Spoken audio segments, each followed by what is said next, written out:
Assalamualaikum, salam sejahtera. Pada kali ini kita akan tengok sejarah tingkatan 3, bab 6, kesan pentadbiran barat terhadap ekonomi dan sosial. 6.4, kesan sosial akibat perkembangan ekonomi di negara kita. Kita tengok kesan sosial akibat perkembangan ekonomi, iaitu perkembangan bandar, pembentukan masyarakat berbilang kaum, perkembangan pendidikan, perkhidmatan kesihatan, dan pembinaan penjara. Perkembangan bandar di negeri-negeri Melayu di mana bandar-bandar baru muncul sebagai pusat perniagaan, pusat kewangan, pusat pendidikan, pusat pentadbiran. Kesannya membawa perubahan dalam demografi masyarakat di negara kita. Contohnya seperti Kuala Lumpur, Seremban, Taiping, Ipoh. Kita tengok pula di Sarawak di mana perkembangan bandar tertumpu di kawasan yang mempunyai aktiviti ekonomi seperti di Kuching, Sibu, Miri. Kita tengok pula bandar Kuching pada tahun 1841 di mana James Cook menjadikan bandar Kuching sebagai ibu negeri Sarawak. Penduduk terdiri daripada orang Melayu dan Cina. Pada pertengahan abad ke-19, banyak rangkaian jalan raya dan bangunan kerajaan dibina di Kuching. Seterusnya kita tengok bandar Sibu muncul pada tahun 1862. Pada tahun 1900, ramai orang Cina telah berpindah ke Sibu untuk menjalankan aktiviti perdagangan. Bandar Miri muncul pada abad ke-20. Kemunculan Miri disebabkan oleh penemuan petroleum pada tahun 1910. Kita tengok di Sabah pula di mana Jesseltown merupakan pusat perdagangan dan pelabuhan yang penting di Sabah. Jesseltown merupakan nama asalnya, bersebenar dengan nama Carl Jessel yang membina bandar itu. Kemudian nama ditukar kepada Kota Kinabalu. Peladangan getah dan pembinaan landasan kereta api memberikan sumbangan besar kepada kemajuan Jesseltown. Kesan perkembangan pesat dalam bidang ekonomi Sabah menjadikan pertambahan bilangan bandar, penjarahan penduduk dari luar bandar ke bandar, kedatangan buruh luar ke negara kita, pembentukan masyarakat berbilang kaum di mana pentadbiran British yang menggalakkan kedatangan buruh asing disebabkan kepesatan perkembangan industri biji timah dan getah. Kesannya melahirkan masyarakat berbilang kaum di negara kita. Kita tengok gambar rajah ini di mana orang Melayu ramai yang menetap di kawasan kampung, sebahagiannya menetap di kawasan bandar dan pekan. Kegiatan ekonomi mereka di sektor pertanian, perikanan, perniagaan, perusahaan, harta tanah dan perbankan. Ahli profesional dalam pentadbiran dan syarikat swasta. Kita tengok orang Cina pula tertumpu di kawasan bandar dan pekan yang mempunyai banyak peluang ekonomi. Kegiatan ekonomi pula lebih kepada sektor pertanian, perniagaan, perusahaan, harta tanah, perbankan dan menjawat jawatan tinggi dalam kerajaan. Orang India pula sebelum ini ramai di kawasan ladang, kini menjadi penduduk di kawasan pekan dan bandar. Kegiatan ekonomi mereka ialah sektor perladangan, pengangkutan dan pelbagai pekerjaan dalam sektor swasta dan kerajaan. Gambar rajah ini menunjukkan peratusan penduduk mengikut kaum di Tanah Melayu.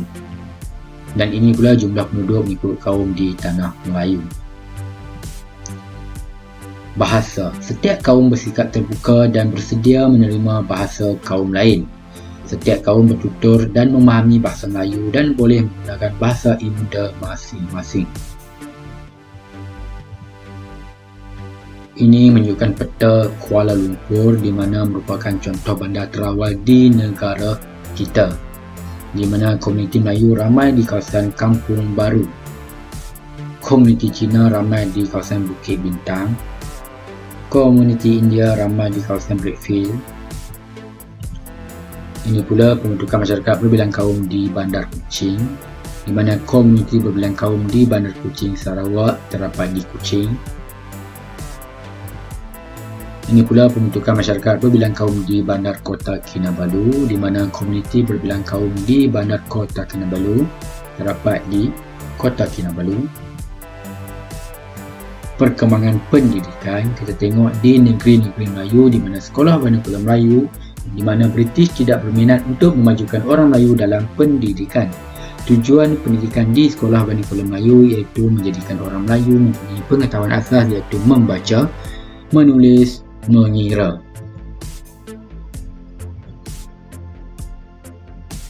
Sekolah vernakular Cina pula di mana sekolah masyarakat Cina dibuka di bandar atau tempat tinggal mereka. Kurikulum yang digunakan adalah berorientasikan kurikulum sekolah dari Cina, di mana guru dan buku-buku teks juga dibawa dari Cina. Masyarakat Cina di negeri-negeri Selat lebih cenderung menghantar anak mereka ke sekolah Inggeris. Sekolah vernakular Tamil pula pada tahun 1912, Ordinan Buruh yang mewajibkan majikan ladang mendirikan sekolah Tamil di ladang diperkenalkan oleh British. Pendidikan Tamil hanya terbatas di sekolah rendah. Kandungan core kurikulum, buku teks dan guru dibawa dari India. Sekolah Inggeris pula di mana Penang Free School merupakan sekolah Inggeris pertama di Tanah Melayu, dibuka pada tahun 1816 di Pulau Pinang. Pada tahun 1826, Melaka Free School dibuka di Melaka. Kebanyakan sekolah Inggeris didirikan di kawasan bandar. Graduan dari sekolah Inggeris berpeluang melanjutkan pelajaran ke luar negeri, berpeluang melanjutkan pelajaran dalam bidang pentadbiran dan kejuruteraan. Diberikan keutamaan menjawat jawatan yang baik dalam perkhidmatan kerajaan.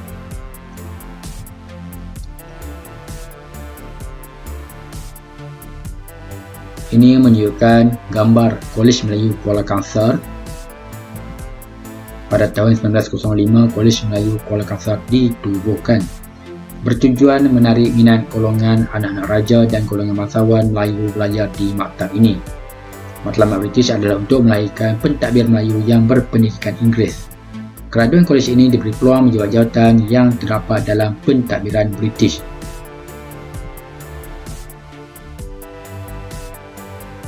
Pada tahun 1935, Maktab Perguruan Perempuan Melayu Melaka ditubuhkan. Bertujuan melatih guru-guru perempuan. British mendirikan beberapa buah maktab perguruan disebabkan pembukaan sekolah vernakular Melayu dan ajaran Inggeris. Bertujuan melatih bakal guru sebelum dihantar untuk mengajar di sekolah. Pada tahun 1922, Maktab Perguruan Sultan Idris dibuka di Tanjung Malim, Perak. Kita tengok di Sarawak pula, di mana terdapat Mubalik mendirikan lebih daripada 20 buah sekolah di Sarawak, termasuklah di Kuching, Banting serta di Betung. Sekolah St. Mary dan Sekolah St. Terasa ditubuhkan di Kuching untuk memberikan pendidikan kepada anak-anak perempuan. Sekolah Ambang Kasim merupakan sekolah Melayu pertama di Kampung Jawa, Kuching. Government Lay School Sarawak International College ditubuhkan di Kuching. Pada tahun 1931, Madrasah Melayu ditubuhkan bertujuan melatih orang Melayu menjadi guru sekolah dan native officer. Sekolah Cina ditubuhkan di Bau oleh orang Cina. Kita tengok di Sabah pula, di mana Mubalik Kristian mendirikan beberapa sekolah di Sabah, antaranya seperti Sekolah Rendah St. Mary, Sekolah Rendah St. Michael. Mubalik Kristian juga membina sekolah untuk kanak-kanak perempuan. SBUB membuka sekolah Melayu di Papar dan Kota Belud. Perkhidmatan kesihatan. Pada tahun 1878, hospital kerajaan pertama dibina di Taiping, Perak. Pada akhir tahun 1890-an, British mendirikan hospital di Selangor, Negeri Sembilan, Pahang dan Kuala Lumpur. Hospital didirikan bagi merawat buruh-buruh asing yang bekerja di Lombong dan estate. Penduduk tempatan juga mendapat manfaatnya. Pada tahun 1900, British menubuhkan Institut Penyelidikan Perubatan di Kuala Lumpur. Sebahagian besar kerja penyelidikan saintifik ditumpukan kepada penyakit tropika iaitu biri-biri, malaria. Kesannya, rawatan menggunakan kaedah tradisional berdasarkan alam semula jadi berubah kepada rawatan moden. Pada tahun 1881, Kapitan Cina Kuala Lumpur Yap Kuan Seng telah membina Hospital Tung Sin di Jalan Sultan. Hospital persendirian lain dibina oleh Taukeh Lok Yu di Serendah dan Taukeh Lok Chin Keng di Sepang. Di Pahang, hospital persendirian dibina oleh F.E. Manat, iaitu kontraktor syarikat perlombongan Chong Heng Kongsi. Pahang Consolidated Company and Black-Tin Mining Company. Pada tahun 1890-an, Sanitary Board telah ditubuhkan untuk mengawasi kebersihan dan kesihatan bandar Kuala Lumpur. Pada tahun 1911, Sanitary Board bertanggungjawab menjaga kebersihan bandar. Jabatan Kesihatan pula mengawasi aspek kesihatan penduduk bandar. Pentadbiran Brooke membina sebuah hospital di Kuching dan di Sibu. Hospital Mary turut dibina. Pada tahun 1925, Hospital Raja Brooke Memorial dibina. Merupakan satu-satunya tapak penempatan kuasa di seluruh Borneo. Gubernur pertama SDUB William Hart Richard telah membina hospital di Kota Kinabalu, Sandakan di Fort Tawau dan Kudat. Perkhidmatan dispensari diwujudkan di Tambunan, Kota Belud, Sipitang, Keningau, Sempurna, Tusiangan, Papar Tuaran dan Ranau. Pembinaan penjara. Pulau Pinang dijadikan pusat penempatan banduan dari India selepas diduduki oleh Francis White. SHTI menjadikan banduan sebagai bekalan tenaga buruh murah untuk membina pelabuhan, bangunan, jalan raya, landasan kereta api dan penjara. Menjelang tahun 1790, banduan dari India telah ditempatkan di Fort of Cornwallis, Pulau Pinang. Dengan penubuhan negeri-negeri Melayu bersekutu, penjara Taiping dijadikan pusat penahanan banduan hukuman lama bagi negeri Perak, Pahang, Negeri Sembilan dan Selangor.